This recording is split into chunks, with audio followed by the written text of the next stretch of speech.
Okay, let's just go downstairs and let's check that out here real quick.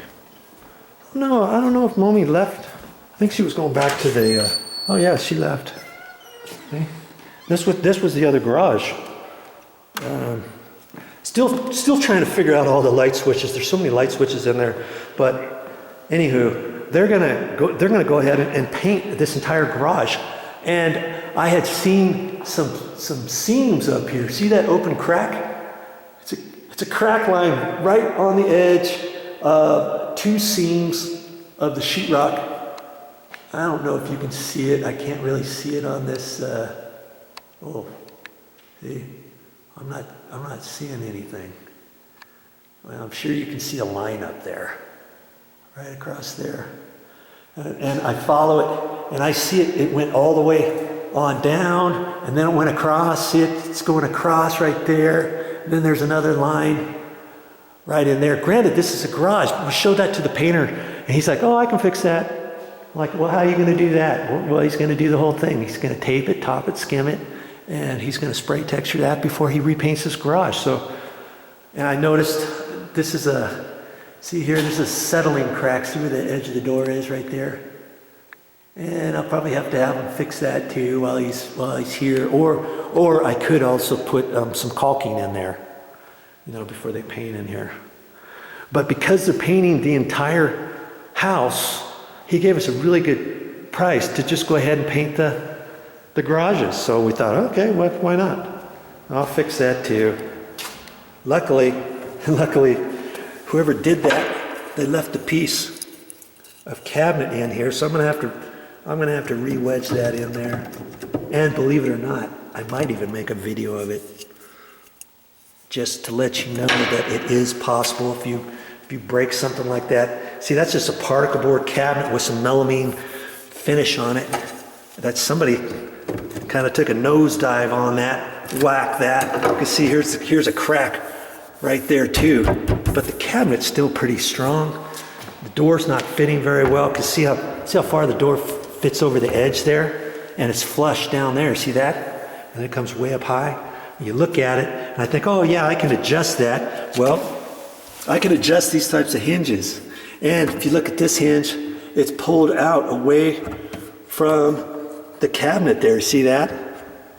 And that's why this door has sagged that much. Hopefully those screws will still be able to go in there and stay tight. If not, I'll have to take one of those screws out, put a bigger screw in there with bigger threads, and suck that over. Then I can adjust this. Because see how big the gap is right there? Granted, it's in the garage, but you know what? I can do it because I can. And I'm gonna make this place look nice. This thing's gotta be tightened up. I wonder how they even put the, oh, you're kidding. See, they put this handle in, and they tightened it up before they attached it to here. So now I'm gonna have to undo these two screws. And usually those screws are what hold the handle on, but they didn't do that, did they? They could have put a screw in there all the way through this here. The screws, they probably were short, and they thought, okay, fine. So they unscrewed this front edge piece. Then they screwed the handle onto that, because I can feel this is slightly loose. I might want to tighten it up, so I'm gonna have to take that front piece off and then adjust that. And when I do that, you see how this thing here, there's a slightly bigger gap over here than there is over there. And that might be simply just unscrewing these two things that hold the front on and positioning that, lift this one up higher, push this one down a little bit, or drill this hole out a little bit bigger and do that. Or I could take this out. Boy, that feels a little funky there too as it pulls in and out. And I could take that out, and I could adjust one of these side rails, maybe lift that one up, or take this one, unscrew it, and raise it up a little bit and re-screw this in, because there's lots of screw holes throughout this whole thing. If I were to take this out and do that, I'll probably end up doing, I'll do certain things in here, putting some shelves up here, and I like the brackets that they put in here. These are nice and sturdy and solid. See how they have 2 grooves? You're thinking, well, lots of them only have 1 groove and they're only about yay wide. And then you screw that to there and you got only 1 little prong that fits in there, and your brackets are kind of thin. Well, this one is a big one. It's got 2 notches on the bracket, and the bracket is longer as the shelf bracket as it comes out, the shelf support. And it's nice and sturdy, and that's the type I like right there. See, it's hung on this top rail.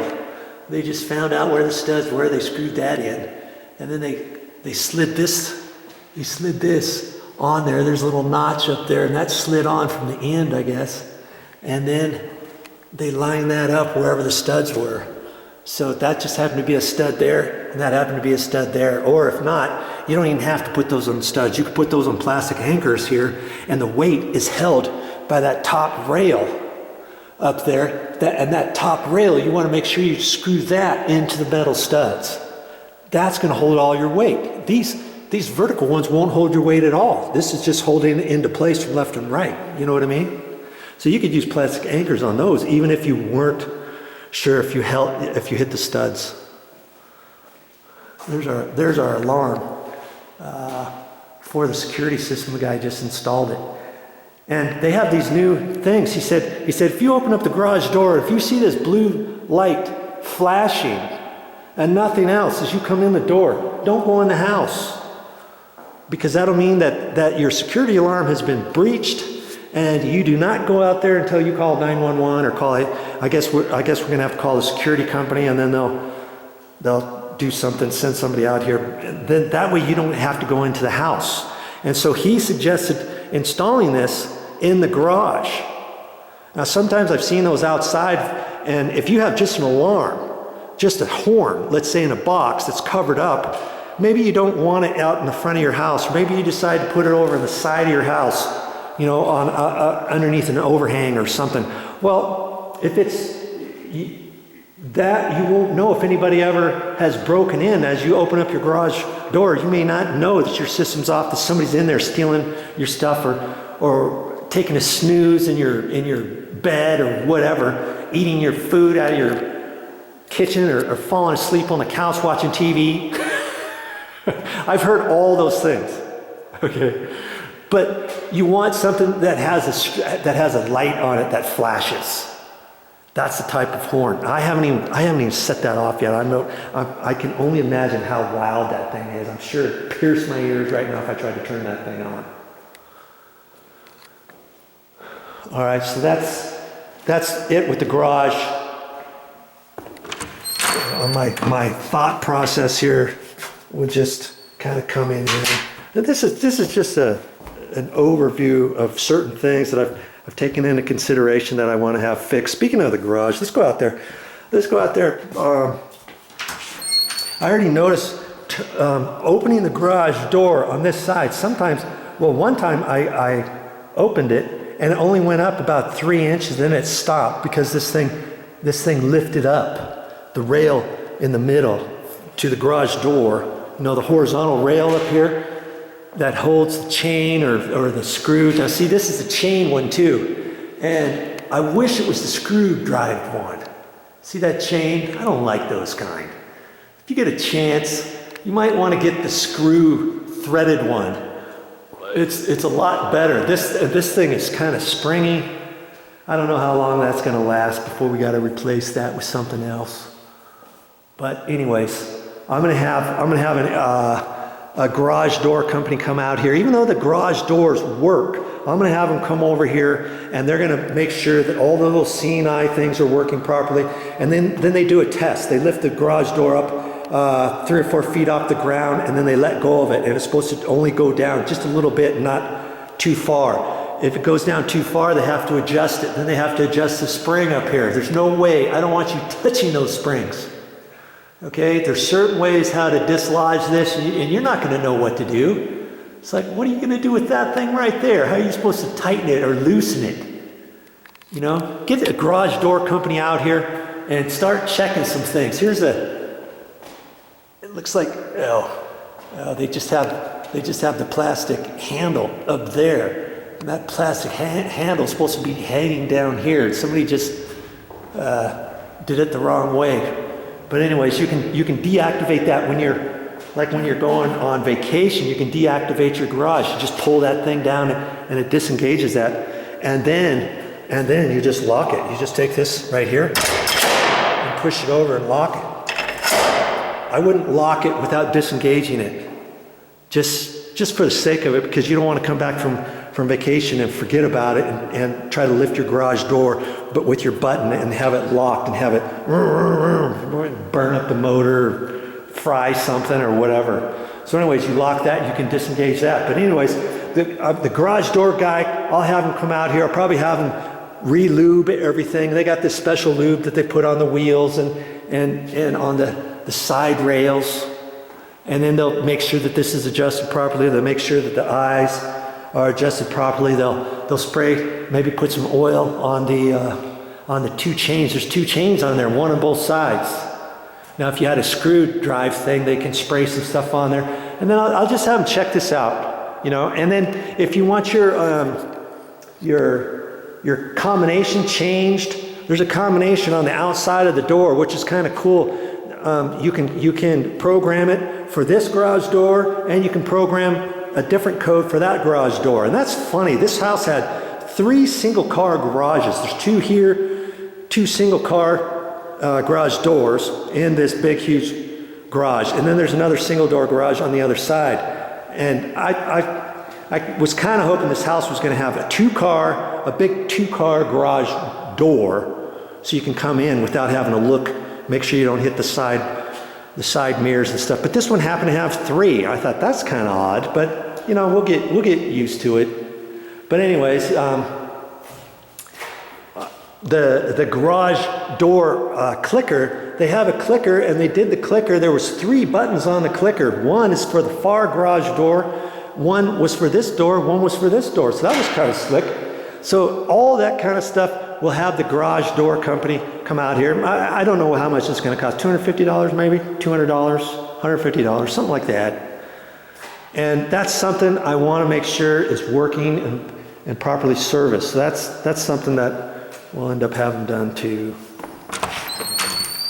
Okay, let's just go downstairs real quick.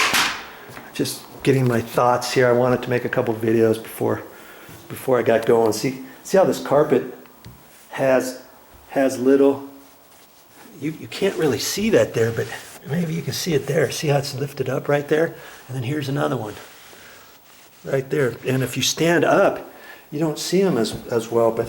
But another thing, see, I can see a line there, one here. I talked to the carpet guy and I said, yeah, he's probably going to hate my guts, but I want him to re-stretch this whole area. And so when he gets ready to stretch it, he's only going to stretch the stair treads, not the riser part, not this part. Because this part, carpet guys do certain things differently, but usually the carpet will go from here and wrap around to there and stop. Or it'll start from here, probably starts from here, and comes down and stops right there. Then the next piece goes from there down. Well, usually they'll tack this up there with some electric staple gun or something like that. So I'm not going to have him pull those staples out or anything. I don't think. I think he's going to try to just loosen up the tread part, and then he'll have to re-stretch it this way and that way. I'm kind of interested to see how he's going to do that. That's going to take him a while to do all that, and I'm hoping he's going to let me make a video of it, because he's going to have to get his little stretcher thing out and a tool. But I think it's going to be something that you can do yourself if you see your carpet needing to be stretched on your stairs, because he was going to do the stairs, and see, there's these stairs, and then every single one of these stairs has that same thing. This landing seemed to be okay, and these 2 wider steps